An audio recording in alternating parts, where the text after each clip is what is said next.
Mike is deserving of being in the Business Hall of Fame just because he epitomizes what a leader should be.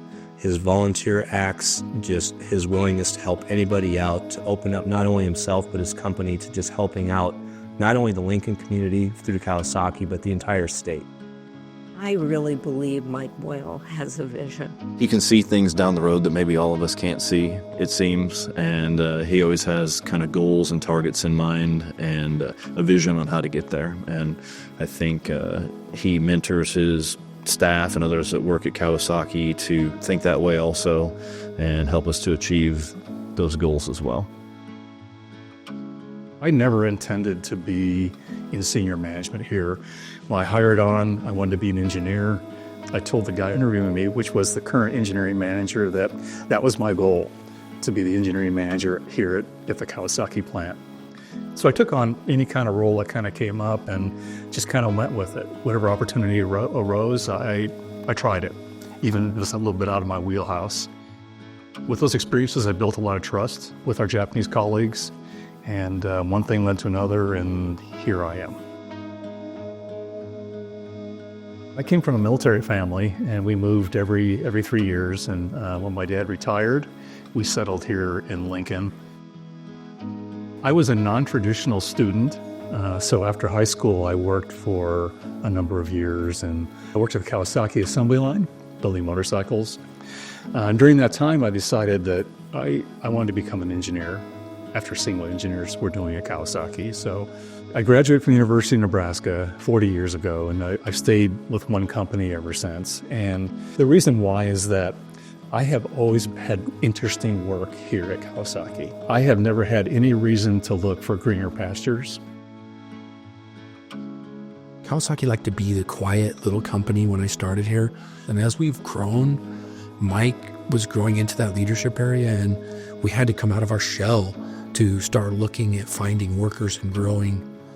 Kawasaki was always wanting to grow, and I think being able to lean on in other areas to look for people is always going to be important. And I think his vision in that area has been valuable for us in order to grow through these last few years.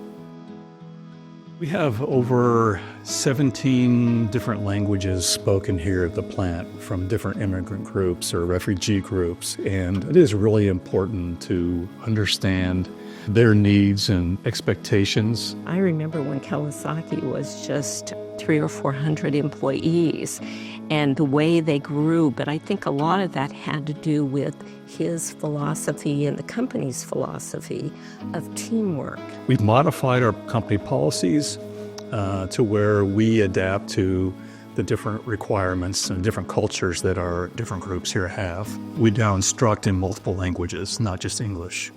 We offer English language learning courses here on site. Mike Boyle and Kawasaki have just done an amazing amount of stuff for the state when it comes to immigration.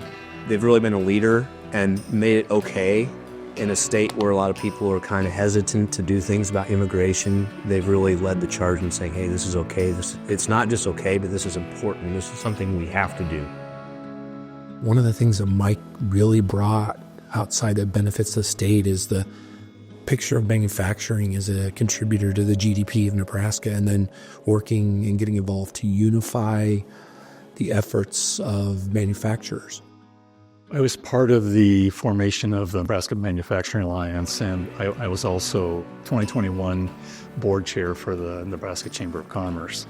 Manufacturers in Nebraska are somewhat independent. The Alliance has really brought us together. We are now sharing best practices. We are much stronger together than individually. For Mike to raise his hand and say, hey, this is important to me and we need to do this together. And especially a company like Kawasaki, they don't need to do things together. They're big enough to do a lot of stuff on their own. So for a leader of that company to say, hey, it's important for us to do this together, without him, I don't think we would be near as far as we are right now. It's extremely cool to have an American Midwestern engineer, just a hometown guy that's the president of Kawasaki, when in just with the Japanese culture, that's not something that normally happens. Michael as a person is a great match to Japanese culture, because Japanese culture values high quality engineering, values modesty. So I think it's a perfect match between Kawasaki culture and Nebraska culture. It's a true reflection of Mike's knowledge of production management and his drive as a leader for us to establish sustainable systems that have continuous improvement. To see that that was recognized and for him to have the opportunity to serve as president and then continue to push us is pretty cool. So how does it make me feel to be inducted in the Nebraska Hall of Fame? It's a complete surprise for me. I am deeply honored. I think it's a reflection of Kawasaki's success here in Nebraska, and I hope our employees are proud of that recognition. Having Mike be honored to be in the Business Hall of Fame makes me feel really proud. I think it's something that's extremely well deserved. I've watched him work on a daily basis for 26 years, and I feel it's an honor for him, and it makes those of us who work for him proud of what he's accomplished and where we're at as a company.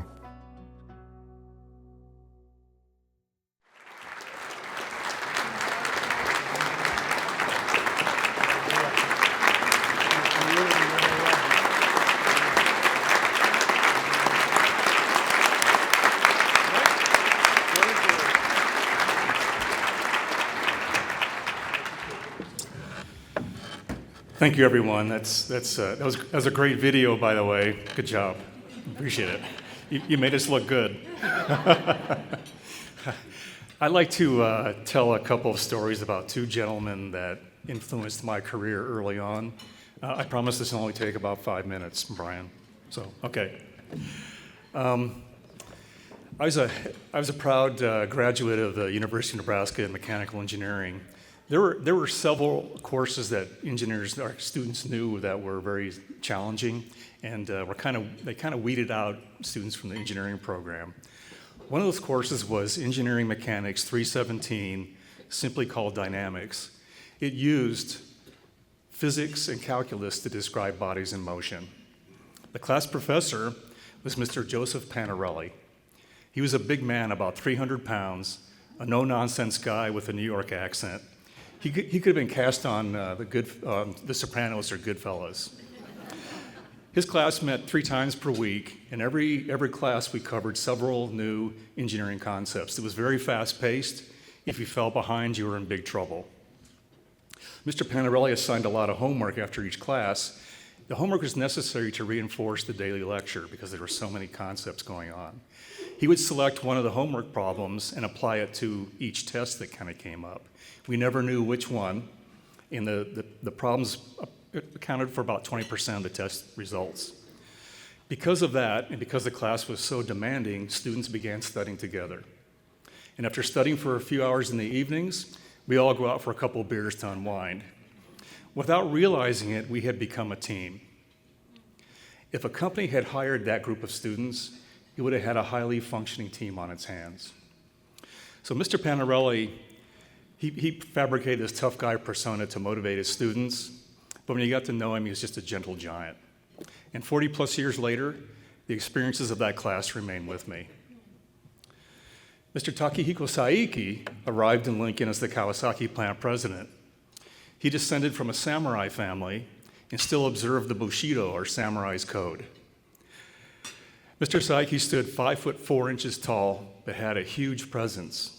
If you disrespected your job, your colleagues, the company, anything, he could be explosive. If you were respectful and gave a good effort, he was kind and forgiving. Mr. Saiki believed that a company should take calculated risks to expand its capabilities, otherwise it would fall behind and die.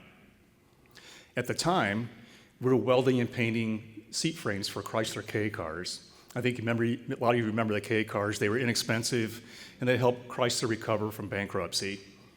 But profit margins for suppliers were minuscule. Mr. Saiki decided that we needed to add automation to improve productivity and increase our profits. So Kawasaki hired an engineering consulting company to design the first welding robot cell in Lincoln. That project was successful, but the consulting company is very expensive. So the next project Saiki decided would be done internally without consulting help. About that time, I graduated from the University of Nebraska and was hired by Kawasaki as an engineer.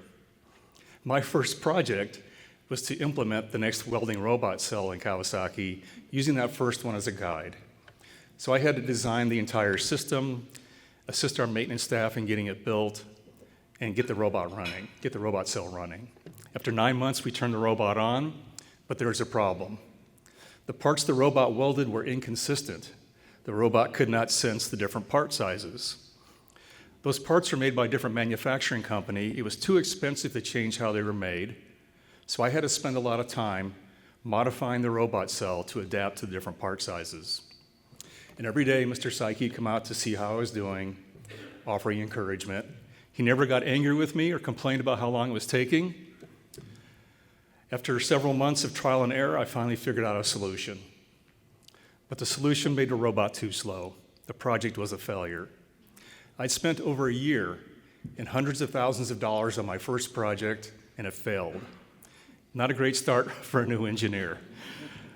But no one ever criticized me or blamed me for the failure. I never gave up. I tried many solutions to solve the problem. I gave the project my respect. I've had a lot of success over the years at Kawasaki. The passage of time has kind of clouded some of my memory, but I remember every detail clearly about that first project. So Mr. Panarelli and Mr. Saiki are just two of the individuals that have helped me over the years. Now it's my turn to return the favor, to give our employees opportunities to grow, to raise up our young people. Kawasaki is known as an engineering and technology company that makes really cool products. But fundamentally, like every organization here this evening, we are a people company. And I am so honored to join the Nebraska Business Hall of Fame. And really, for me, this is a tribute to our employees. Thank you very much.